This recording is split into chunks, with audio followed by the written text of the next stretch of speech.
All right. So the bill you have regarding drones, that's been progressing forward, right? Is that still in committee? It's still in committee. We haven't had a hearing yet. We're doing some final touch-ups, working with the mayor's office, consulting with some FAA legal counsel so it's as polished and solid as possible. And want to emphasize again that the drone bill is just for commercial use of drones, not for recreational use, because there's also been some confusion in that regard. You talked with some FAA consultants as well. What have they kind of told you about what the city can do here? Yeah, so the bill that I filed, it was actually filed following a FAA legal counsel recommendation of what municipalities can and can't do. And so the legislation was drafted following that. The FAA is very clear.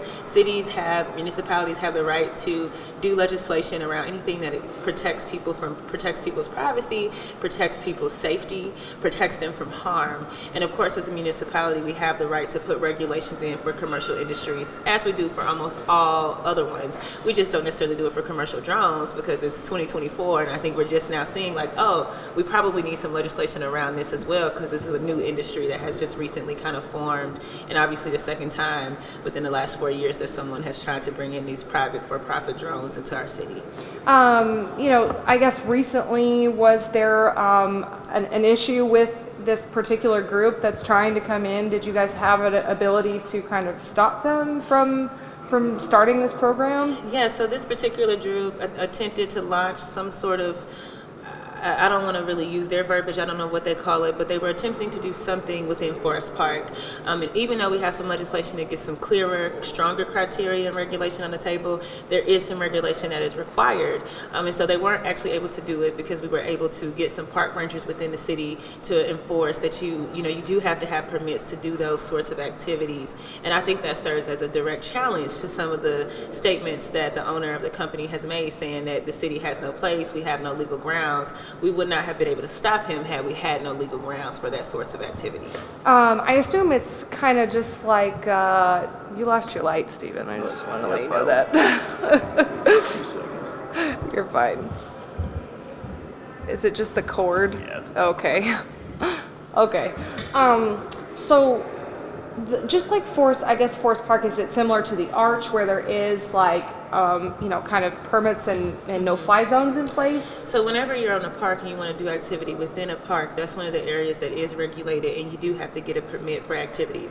I have neighborhood organizations that have to get permits when they want to host certain activities. And so certainly if neighborhood organizations and local churches do, then someone who wants to operate drones, again, for commercial purposes of live streaming people's personal activities without their consent, you would need to follow a permit process as well. He said he's not going to store the data, that he's not going to be flying in people's windows, stuff like that. I mean, residents tell me they just don't believe anything at this point. What are your thoughts on that? Yeah, I think it's important. We live in a show me state, and so we should not have to take, folks' words from it. And I find that people's actions speak louder than their words. This has been in communication from some time. This person has still never attended a single neighborhood meeting.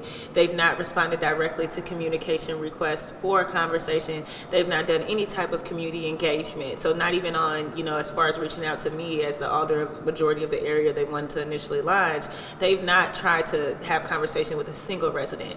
Every resident I've talked to is completely opposed, and an action he's taken since getting here, even residents finding out about the project from news, not from any immediate conversation. The police department was not consulted. We don't have a history here of trustworthy behavior, and I think, for me, my concern is to protect my residents, to protect our city, and to make sure that people's rights, that they're not exploited, that we're not fear-mongering them and, exploiting them for-profit purposes, especially when you would consider that children could be recorded, when you could consider that single folks, their coming and goings of their activities could be recorded.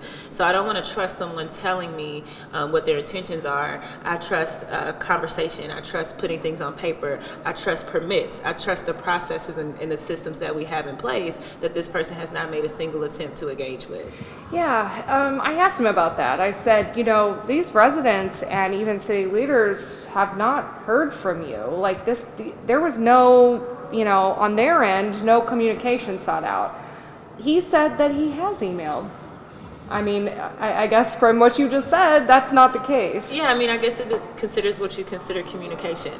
He did send an email announcement saying what he was going to do. I don't necessarily consider that communication. Communication is a conversation. There's no form of consent. There's no form of, do you want this for yourselves, right? Everything was, here's my plan, here's what I'm going to do, and here's when I'm going to do it. That's not communication. Right. And I said, okay, so would you be willing to do what the city has, set out, that you get a business license, even in the new law, if that goes into effect relatively soon, what would you do? And he said he would adhere to it. And would he be allowed to do it if he does adhere to that? If he's able to follow the regulations and to go through the process, absolutely. Again, this is regulation, it's not elimination, but will what constituents and what community wants for itself be centered? Absolutely. So if he's able to get a community on board and to welcome the project and to say that they want that, then it's a possibility. But I would say, like, based off of someone not honoring any of the processes we have in place right now, I don't necessarily trust that they would honor any processes moving forward. Yeah. And you said, even so, residents are still opposed. I mean, where do you go from here at this point if he's still saying he's going to come in on Monday? I mean, I think just like he tried the other day to do with whatever launch that tried to happen in Forest Park, we had to enforce what we had on the books to make sure it didn't happen. And so I would hope that as a city, we'll continue to enforce what we need to do to protect our residents and to make sure that decisions are being made with them and not for them. I asked him about, he claims this is for crime use, etc. I said, so what are you going to do if something does happen? And he's like, well, our operators are trained to call 911. And I said, well, if you're not keeping this data, how do you share that with them? And he said, well, we have multiple witnesses and we can just share what we saw. So I don't know, from that point, from me looking at it, as a journalist, like, how is this really going to help anything? I'll say that I don't believe this is a project that's done to help at all. I don't think this is a project, if you really want to talk about public safety, you want to talk about investments, there are things that we could do. We do have a real-time crime center that does record footage. We do have methods of getting, when we feel that surveillance is needed, the police department has mechanisms to put that surveillance in place. This, to me, is not an attempt to help anyone but the owner and the folks who would be profiting from the project. This is an attempt, again, to exploit a community, to use fear-mongering in order to be able to take some funds for yourself home. In the meantime, no concern has been shown for community residents, for community engagement, and nothing has been done to indicate good community partnership. So what happens on Monday? I guess it kind of depends on where he flies, what he does. And for me, this person hasn't necessarily been predictable. Sometimes they've said things and done the opposite, so it's very hard to even know what will happen.